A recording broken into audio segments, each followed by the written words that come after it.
Hey guys, welcome back to the channel. Welcome back to another video. I'm Jolster, and in today's video we're going to talk about the new just released 8 series and the 6 series from TCL. They just unveiled their new features, size, prices, and everything. So I'm going to try to cover almost everything in this video. So welcome guys to the channel. I'm Jolster, and let's do this.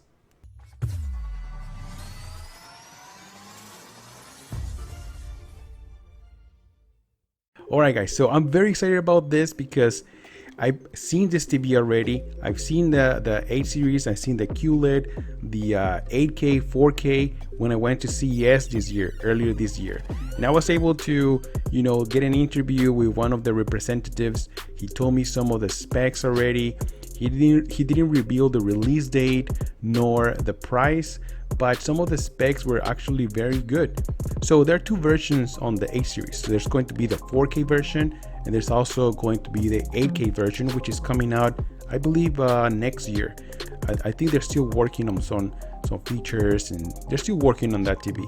So where we're going to focus is in the 4K series, which is coming out, I think, in October. Correct me if I'm wrong, but I think it's coming out in October. So that's really good. So some of the key features that I noticed is first is, of course, it's going to be a 4K TV with HDR10, Dolby Vision, and they're also including Dolby Atmos on this TV. So we're going to talk about that pretty soon. Also, they're implementing quantum dot, which enhances colors and contrast. And one of the key features about these TVs is the implementation of mini LEDs, which is going to be so cool. So if you're not familiar with mini LEDs, basically this is something in between micro LED, which Samsung has been talking about for the past couple of years, and LED technology. So basically what this TCL is doing is implementing mini LEDs, or like more LEDs into their TV. So with this, it'll increase the brightness, and also they're implementing a lot of dimming zones. In this case, 1000 dimming zones, which is going to give you much better contrast and black levels. I mean, the more dimming zones you have on this TV and how they implement the technology for all these dimming zones, it really makes a big difference when it comes down to contrast and black levels. And this is very important because you want to get the deepest black levels close to OLED TVs. That is what makes OLED TVs such a beautiful looking TVs. So I'm very excited for all this technology getting implemented together, but I'm also excited that the prices are actually reasonable. Micro LED that Samsung is working on is not even out yet right now, but as far as I know, it's going to be a very expensive technology. So now that TCL is coming with this other new technology that is going to be more affordable and is pretty much going to be available in the next couple of months, makes me very, very excited about this TV. So another thing about this is the brightness. I'm not sure exactly how many nits of peak brightness it is going to be, but I'm pretty sure with all this mini LEDs implemented, it's going to be very, very bright. So another thing, there's 25,000 mini LEDs implemented on the 75-inch version. This is a lot of LEDs, and also, like I said, 1000 dimming zones. So this is going to be excellent for brightness and black levels. So another cool feature that is going to be implemented in this TV is the calibration via your phone. So this is a really cool feature if you want to calibrate your TV with your phone, but I believe this is only going to be available through iPhones and the Google Pixel phones, because they have one of the best cameras available in the phones, and they keep the the colors more natural than any other phone. So kudos to TCL for implementing, or at least having this idea available for all the consumers. Of course, another feature is a quantum dot technology. So quantum dot is pretty much an extra layer of colors for a much wider color gamut on your TV. In other words, colors are going to be more vibrant. There's also better contrast. So quantum dots, they've been around for a while. I have the Samsung Q70 FN, which is quantum dot TV, and I'm telling you guys, it looks beautiful.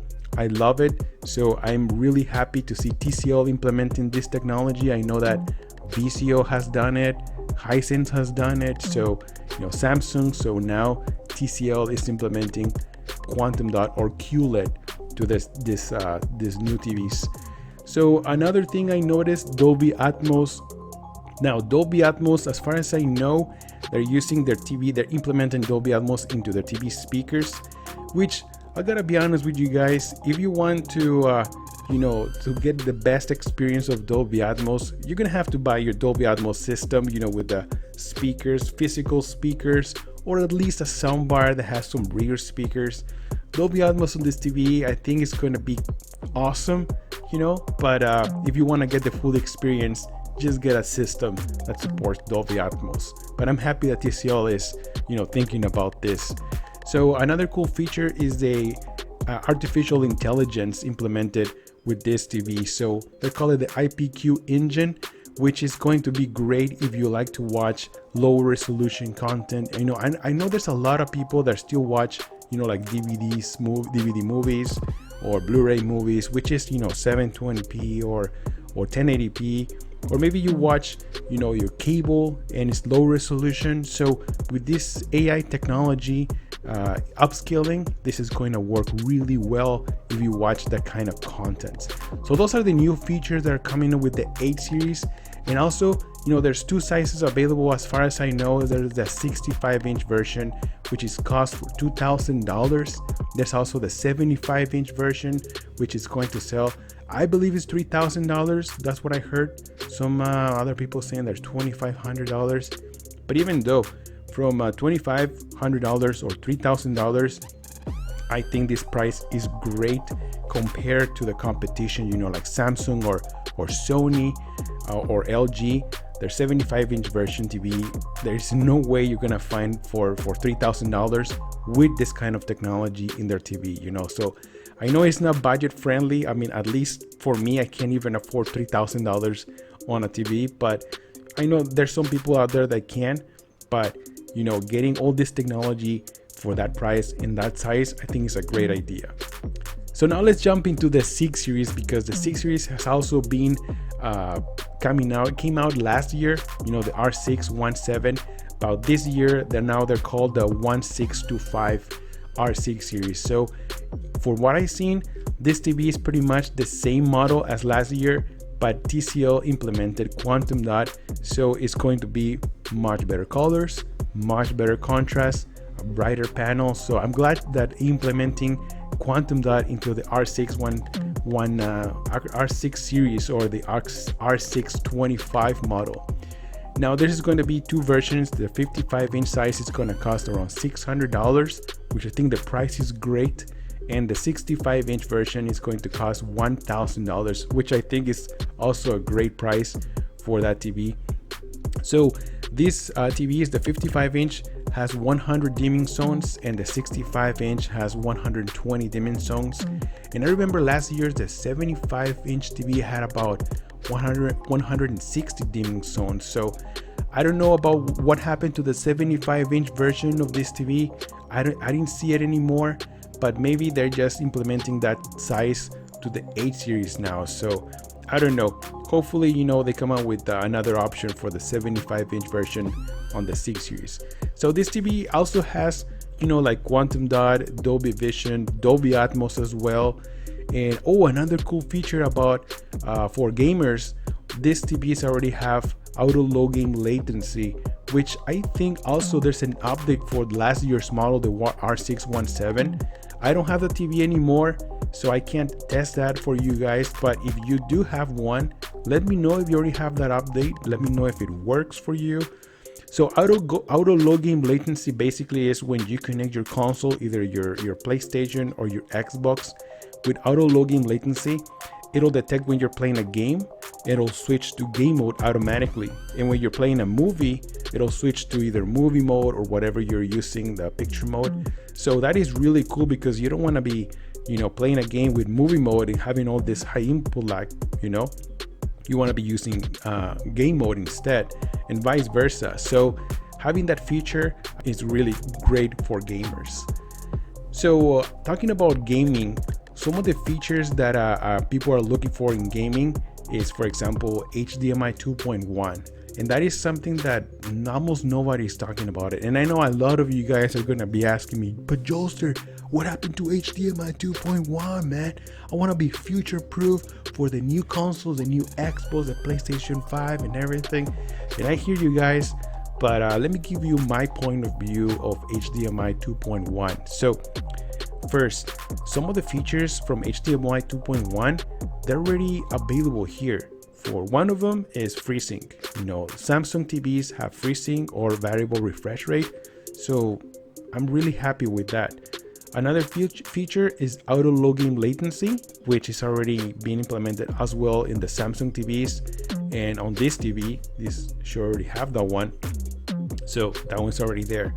Another feature is EARC, or you know, for audio files, you know, so you guys can get the lossless audio, the highest quality audio. Some Sony TVs already have that in HDMI 2.0, so that's another feature that is already being implemented. Another feature that a lot of you guys are looking forward is 4K with 120 Hz of refresh rate. So when it comes down to that, I'll be honest with you guys, I don't think the new console generation is going to be able to even play at 4K 120, you know, all the games. For me, I will be happy to see 4K 60 with HDR and FreeSync. You know, those are the features that I want to see, and hopefully, you know, most of the games are going to be running smooth at 4K 60, because if you want to build even a PC to run a 4K 60 or even 4K 120, it's going to cost you over $2,000 or $3,000. So it is kind of pointless. There's nothing that you can run at that, you know, resolution and refresh rate. So I hope at least consoles concentrate in getting games at 4K 60 with HDR and FreeSync. But I know a lot of you guys want to be able to run a 4K 120 with all this HDMI 2.1 features. But honestly guys, when those consoles become available, it's going to be a couple more years. I'm pretty sure there's going to be even better TVs than what we're getting right now. So, you know, don't think about too much about future proof, because there's no future proof when it comes down to TVs or technology overall. There's always something new coming up, so you're never going to be future proof when it comes down to technology. So those are the features that I want: FreeSync, you know, 4K 60, HDR, auto logging latency. That's pretty much it, and everything is pretty much almost available already. So there's another thing that I wanted to mention, guys, that almost nobody's talking about, and that is the refresh rate of these TVs. So I'm not 100% sure, but if you go to TCL's website, you'll notice that it says 120 CMI. CMI stands for Clear Motion Index, which pretty much is like motion interpolation, you know. So when it says 120, it's usually the native resolution is usually half of that. That means that it's probably 60 Hertz of refresh rate native, you know. So I know a lot of you people are going to be, you know, wanting a 120 Hertz native. Some of my Samsung already has that native, and this is more towards, you know, gamers, you know, because you get a much smoother performance, much better performance and refresh rate. But this also works when you're watching movies, and it also works when you're watching sports. So if you really care about having the best motion, you should really care about having the, you know, the highest refresh rate. So I hope I'm wrong. I hope these TVs are actually 120 Hertz instead of 60, but let's see what happens when they release these TVs. Alright guys, so that's it for this video. I hope I covered almost everything. I believe I did, but if not, let me know in the comments below. What are you guys more, you know, excited for these TVs? What are you guys looking for for HDMI 2.1? What is the most important feature from HDMI 2.1? Is it FreeSync? Is it auto logging latency? Is it EARC? Or is it a 4K 120 Hertz? So let me just know in the comments below which one you prefer. And also, are you guys getting one of these new TCL TVs? I really want to get a 65-inch 8 series, but to be honest, I can't even afford it. I'm probably gonna get the new 6 series, the Quantum Dot. I want to see that, but I'm really looking forward to review one of those 8 series 4K from TCL. Hopefully TCL will send me one for review. I don't know. Let's cross fingers and let's hope that happens, guys. All right. So that's it for this video. Like I said, leave a comment. Thank you so much for stopping by. I'm Joster, and I'll see you guys on the next one. Joster out.